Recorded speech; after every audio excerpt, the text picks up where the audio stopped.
O ito Daniel, para sa'yo. Kainin mo to mamayang merienda ha. O kung gusto mo, ako na lang kainin mo. Misyaripe ka eh. Tumaas ang aking kilay habang nakatingin sa isang babaeng bumibisita na naman dito sa bahay. Nakasandal lang ako sa kahoy, naming pinto. Nakalukip-kip ang aking braso at hindi ko sinasadyang makita na naman ang isa sa mga babaeng bumibisita kay Daniel. Sa tingin ko ay pansit ang dala niyang pagkain. Hoy Tina, matagal pa ba yan? Mahaba pang pila oh. Sigaw ko sa kanya. Gamit ang aking uso, tinuro ko ang pila ng babae na nasa kanyang likuran. Nakita naman niya ang 5 babaeng nakapila. Ngumuso siya na animoy nagtatampo, sabay padabog na tumayo mula sa upuang kahoy. Kulang na lang ay maglagay ako ng donation box dahil sa dami ng babaeng lumalapit kay Daniel. Ngayon lang ba sila nakakita ng gwapong lalaki? Irritable kung saad sa sarili. Nang muli akong tumingin sa kinaroroonan ni Daniel, nakita ko siyang nakatingin sa akin. Sumilay ang magandang ngiti sa kanyang labi na muling nagpainit sa aking mukha. Ano ba naman kasing mayroon sa lalaking ito? Bakit kasi napakagwapo? Marina kong lumunok sa kainalis ang aking tingin sa kanya at pumasok sa loob ng aming bahay. Sa tingin ko kapag ako ay tumagal sa pakipagtitigan sa kanya, baka atakihin ako sa puso. Ganito ang eksena sa aming tahanan araw-araw matapos maubos ang mga babaeng bumibisita kay Daniel.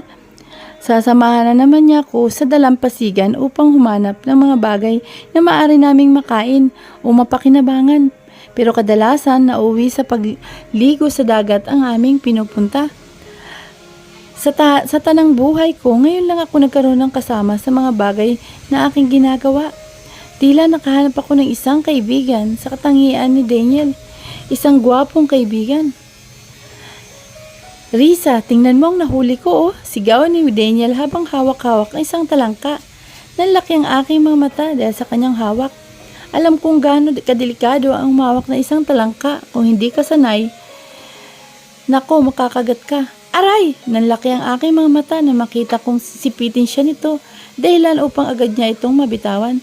Agad akong tumakbo patungo sa kanyang kinaroroonan. Ayos ka lang ba? Tanong ko sabay hawak sa kanyang kamay. Mula sa sariling sinipsip ko, ang daliri niyang sinipsipan ng talangka. Saka ko lang naisip ang aking ginawa nang maramdaman ko ang pagtitig sa akin ni Daniel. Mabilis kong tinanggal ang daliri niya sa aking bibig nang mapagtanto ko ito. Sorry, saad ko. Ngumiti si Daniel bilang tugon sa aking sinabi. Okay lang. Risa, sabay hawak niya sa aking ulo at ginulo ang aking buhok. Ang sakit ng daliri ko. Halika, umupo muna tayo rito. Nakita ko ang pag-upo ni Daniel sa buhangin. Marahan naman akong umupo sa kanyang tabi habang ang aking mga paa ay nalalapatan ng mahinang alon galing sa dagat. Sabay kaming tumingin sa tahimik na dagat habang ang hangin ay dumadampi sa aming mukha. Alam mo, Risa, lumingon ako kay Miggy nang magsimula siya magsalita. Hanggang ngayon, nabibighani pa rin ako sa ganda ng isla na to. Saad niya. Ngumiti naman ako nang marinig ko yun. Ibinalik ko ang aking tingin sa tahimik na dagat bago tumugon. Oo naman. Ang islang to ang pinakamagandang isla na nakita ko bukod sa tahimik at malayo sa gulo ng syudad. Napakalinis at sagana ito sa likas na yaman. Sunod-sunod kong saad na animoy tourist guide. Oo nga, masaya ako at dito ako napadpad. At mas masaya ako dahil may pamilyang kumukup sa akin. Bumalik ang aking tingin sa kanya mukha nang sabihin niya yun. Sa tingin ko, hindi na muling babalik pa ang aking alaala. Wala ring pamilyang humahanap sa akin. Siguro nga, pinabayaan na nila ako. Parang bata niyang pagsusumbong sa akin. Naramdaman ko ang lungkot na mula sa tinig niyang yun. Agad akong dumikit sa kanya at kahit siya ay may katangkaran. Marahan akong inabot ang kanyang ulo at sinandal sa aking balikat. Huwag mong isipin yan, Daniel ha. Mahahanap din natin ang pamilya mo, saad ko. Maraming salamat, Risa, dahil hindi mo ako pinabayaan. Hindi mo pa rin ako sinusukuan. Sumilay ang ngiti sa aking labi. Nang marinig ko ang bagay na yon, sino lang ba ang magtutulungan? Dito kung hindi tayo lang, di ba? Saad ko sabay layo ng kanyang ulo at tumingin kami sa isa't isa. Binigyan ko siya ng isang malaking ngiti upang maibsan ang kanyang pag-aalala. Gumanti naman siya ng ngiti sa akin. Dahilan upang bumilis na naman ang tibok ng aking puso. Okay, let's go. Masiglang saad ni Daniel sabay mabilis na tumayo. Nakatingala lang ako sa kanya hanggang sa makita ko ang paghawak ng dalawa niyang kamay sa laylayan ng puti ng t-shirt. Dahan-dahan niyang inangat ang kanyang damit hanggang sa ito ay matanggal sa kanyang katawan. Tumambad sa akin ang mga mata ang maputi at makinis niyang katawan. Ang matipuno at tila bato niyang arms biceps. Ang nagsusumigaw niyang abs sa kanyang tiyan na tila masarap hawakan. Sandali, ano ba itong iniisip ko? Hoy, baka matunaw yan, pagtawag ni Daniel sa aking atensyon, saka tumawa ng malakas. Tara na, pagyayayan niya sa akin sabay lahad ng kanyang kamay. Tinitigan ko pa ang kanyang muka bago ko tinanggap ang kamay niyang yun. Ngunit nang tanggapin ko ito, nanlaki ang aking mga mata nang mabilis niya akong hilain at tumakbo patungo sa dagat. Dahil sa kanyang ginawa, tuluyang nabasa ang suot kong mahabang t-shirt na tumatakip sa aking katawan. Nakagawin ko na sa aking sarili na sa tuwing nagbabasa o nababasa ang aking damit, tinatanggal ko ito upang hindi na makapitan pa ng buhangin na mahirap tanggalin sa tuwing naglalaba. Wala sa sariling tinanggal ko ang aking t-shirt dahilan upang makita ang suot kong bra at cycling shorts. Hi sexy, nanlaki ang aking mga mata nang maalala kong kasama ko nga pala si Daniel. Agad akong napatakip ng katawan dahil sa kanyang sinabi. Tumawa pa siya dahil sa aking ginawa hanggang sa maya-maya lang lumapit siya sa akin at maranghang ibinaba ang aking kamay na tumatakip sa aking katawan. Don't worry, Risa, it's beautiful. Saad niya na tila tumutukol sa aking muka. Nagtama ang aming mga mata habang nakatingin ako sa kanyang gwapong muka. Ang bagay na tumitibok sa aking puso ay nagsimula na namang bumilis. Ito ang unang beses na maramdaman ko ang bagay na ito. Hindi ko alam kung anong tawag dito, ngunit ayon sa aking mga nababasa sa nobela, ito ang tinatawag nilang pagmamahal. Nang bumalik sa realidad ang aking isip, agad kong kinuha ang aking kamay na kanyang hawak-hawak. Walang sabi-sabing naglakad ako palayo sa dagat at iniwan ko siya roon. Alam kong hindi ito maari, hindi tamang mahulog ang loob ko sa lalaking ito. Bukod sa hindi ko siya lubusang kilala, wala rin siyang alaala. Mali ito. Mali ang nararamdaman ko. Ani ko sa aking sarili. Tuluyan akong lumayo at iniwan si Daniel sa dagat nang nag-iisa. Hindi ko na rin siya nilingon kahit ilang beses pa niya akong tawagin. Kinabukasan, patuloy ako sa pag-iwas kay Daniel kahit na maraming babae ang pumupunta sa bahay.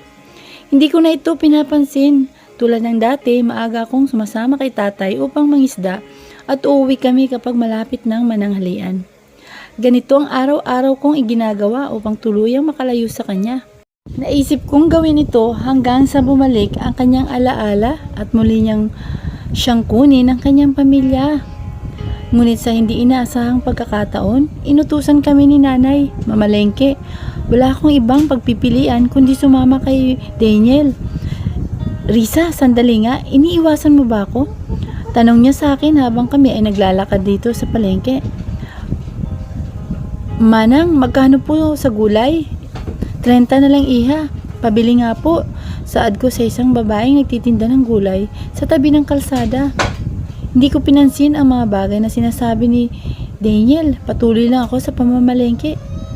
Risa, pansinin mo naman ako. May ginawa ba akong mali? Tanong ni Daniel sabay habol sa akin. Binilisan ko ang aking paglalakad hanggang sa hindi ko na mapansin na may nabunggo na pala akong tao. Aray, saad ko sabay hawak sa aking ilong. Naramdaman ko naman ang paghawak ni Daniel sa aking balikat mula sa likuran upang hindi ako matumba. Ayan kasi, tumingin ka sa dinadaanan mo. Paninirmon sa akin ni Daniel. Marisa, narinig ko ang isang pamilyar na boses na tumawag sa aking pangalan. Ikaw nga, Risa. Marahas na tumaas ang aking ulo nang muli kong marinig ito. Kenji, saad ko nang makita ko ang aking kababata na nasa aking harapan. Siya pala ang lalaking nabangga ko. Long time no see, best friend. Nakangiting sagot ni Kenji. Kailan ka pa nakauwi? Nito lang, magbabakasyon lang ako rito. Nakita ko ang paglipat ng tingin ni Kenji sa lalaking nasa aking likuran. Sino siya? Tanong niya sabay turo kay Daniel. Ako si Daniel, saad ni Daniel. Let's go. Risa, mabilis na hinila ni Daniel ang aking kamay palayo sa kinaroroonan ni Kenji. Nakita ko pa ang pagtataka sa itsura ni Kenji nang tuluyang kaming lumayo. Sandali nga, Daniel, nasasaktan ako. Sigaw ko sabay hawak sa aking kamay. Ano ba ang problema mo? Bulyaw ko sa kanya. Nabalot ng takot ang aking puso nang makita ko ang galit na galit niyang mukha. Ikaw ang problema ko. Hindi ko gusto ang tingin sa iyo ng lalaking yun. Sigaw niya sa akin. At dahil nasa palengke kami, agaw atensyon ang aming sigawan. Nakaramdam ako ng hiya dahil nagsisimula na kaming tingnan ng mga tao. Halika nga, mabilis kong hinawakan ang kamay ni Daniel saka ko siya hinila sa lugar na halos walang tao. Sa isang bakanteng lote na halos hindi dinadaanan. Okay, sige, kausapin mo ako, saad ko sa kanya. Saka hinalakip-kip ang aking braso. Bakit mo ginagawa ang kabastusan na yun? Alam mo bang na binastos mo ang best friend ko? Basta hindi ko gusto ang mga tingin niya sa'yo. Alam mo, ikaw, bakit mo ba ako iniiwasan? Tanong niya na nakapagpaputol sa aking sasabihin. Kasi, alam mo bang masakit dito na makitang hindi mo ako kinakausap? Sabay turo niya sa kanyang dibdib. Matapos akong masanay na kasama ka, ngayon mo pa ako iwasan? Tapos makikita kong gumingiti ka sa iba? Ano naman ngayon kung ngumiti ako sa iba ha? Daniel, dahil masakit sa puso ko. Nasasaktan ako kapag may kausap kang iba. Gusto kong ako lang. Kumunot ang aking noo dahil sa kanyang sinabi. Marin siyang napasuklay sa kanyang buhok. Ang nahalata ang inis sa kanyang mukha. Ano bang sinasabi mo? Tanong ko. Huwag mong sasabihing nagsiselos ka. Tinapunan niya ako ng matalas na tingin nang sabihin ko ang bagay na yun. Ang kanyang itsura ay tila isang mabangis na tigre na anumang oras ay maaring mangangagat. Nanlaki ang aking mga mata nang maras niyang suntukin ang pader katabi ng aking ulo na aking sinasandalan. Tila paralisado ang aking katawan nang unti-unti niyang ilapit ang kanyang mukha sa akin hanggang sa ilapat niya ang kanyang braso na nasa tabi ng aking ulo. Kinulong niya ako sa kanyang dalawang braso na nakasandal sa pader. Hindi ko maigalaw ang aking katawan habang ang kanyang mga mata ay nanlilisik na nakatingin sa akin. Nakailang lunok na ako ng laway bago siya muling magsalita. Oo, siguro nga nagsiselos ako. Siguro nga ito ang tawag sa damdaming nararamdaman ko. Malumanay niyang sabi sa akin. Risa, huwag mo akong iwasan please dahil mababaliw ako kapag lumayo ka sa akin. Dugtong niya. Hindi ko alam kung anong ibig niyang sabihin. Ang alam ko lang, pabilis ng pabilis ang tibok ng aking puso na anumang oras ay maaari na akong himatayin. Akala ko ay alis na siya matapos niyang sabihin ang bagay na yun. Ngunit nagkamali ako, sa halip na umalis, nakita ko ang kanyang mukha na lumalapit sa akin. Patuloy lang siya sa pagtitig sa aking mga mata. Tila hinihigop ang aking kaluluwa habang kaming dalawa ay magkatitigan. Mariin kong naipikit ang aking mga mata nang maramdaman ko ang paglapat ng kanyang noo sa aking noo. Sorry Risa, natakot ba kita? Tanong niya sa akin. Muli akong dumilat nang marinig ko ang kanyang sinabi. Pakiusap, huwag mo akong iwasan. Dugtong niya. Tela yelong lumambot naman ang aking puso nang marinig ko ang mahinahaw niyang tinig. Paano ko nagawang saktan ng lalaking to? Patawa din, Daniel, hindi ko sinasadya. Tugon ko sa kanya. Point of view. Marisa Marquez, may paraan ba upang mapigilan ang puso na umibig sa isang tao? May magagawa ba tayo kung mahulog ang loob mo? Kahit pilitin kong iwasan si Daniel, pakiramdam ko ay lalo lang akong nahuhulog sa kanya. Alam kong mali na umibig ako sa isang lalaki ngayon ko lang nakilala. Pero anong aking magagawa? Mahal ko na siya. Sa loob ng isang buwan, sinubukan namin ni Daniel na magtungo sa bayan at tanungin ang mga tao. Nagbabaka sakaling mamukhaan siya, ngunit bigo na naman kami. Patuloy pa rin kaming umaasa ni Daniel na bumalik na ang kanyang alaala At ito rin ang tanging hiling ko para sa kanya. Ito, wala ka bang naalala dito? Pagturo ko sa isang larawan na mula sa magasin na nakapatong sa isang kahoy. Kasalukuyan kaming nasa salas ngayon ni Daniel habang nagtitingin ng isang bagay na maaaring makapagpa-trigger sa kanyang alaala. Nakaupo siya sa isang kahoy na upuan sa tapat ko at ako naman ay nakaupo sa kabila. Tinititigang mabuti ni Daniel ang litratong tinuro ko, saka kumunot ang kanyang noo. Wala, sorry. Ilang larawan na rin ang napakita ko sa kanya sa pagbabaka sakali na mayroon siyang maalala. Ngunit wala pa rin talaga. Marahan kong binaba ang mga magasin at saka sinara ang mga pahina. Sige, magpahinga na muna tayo. Migi, saad ko. Pasensya na talaga. Risa, wala talaga akong maalala. Pinilit kong ngumiti upang mapalitan ang lungkot na aking narinig mula sa kanyang tinig. Hayaan mo na, wag na muna nating pilitin. Tugon ko sa kanya. Maya-maya lang dumating si nanay at umupo sa aming tabi rito sa salas. Risa, may pupuntahan kami ng tatay mo mamaya sa kabilang isla. Maasahan ba namin kayo na magbabantay ng bahay? Ngumiti ako, tumango kay nanay. Opo nay, kami na po ni Daniel ang bahala. Salamat anak, uwi rin naman kami mamayang gabi. Sige po nay. Lumipas ang ilang oras, umalis sila nanay upang tumungo sa kabilang isla. Kami naman ni Daniel ay abala sa paglilinis ng bahay at pag-ayos ng mga gamit. Nang sa wakas ay matapos kaming maglinis, lumabas kami ng bahay upang magpahinga. Umupo kami sa isang kahoy na upuan sa tabi ng pinto, saka sinandal ang aming likuran sa haligi ng bahay. Natatanaw namin ni Daniel ang magagandang alon ng dagat at payapang kalangitan. Daniel, naputol ang aking sasabihin nang lumingon ako kay Daniel. Natulala ako nang makita ko ang nakatingala niyang ulo at nakapikit na mata. Pawis na pawis ang kanyang katawan dahil sa aming paglilinis.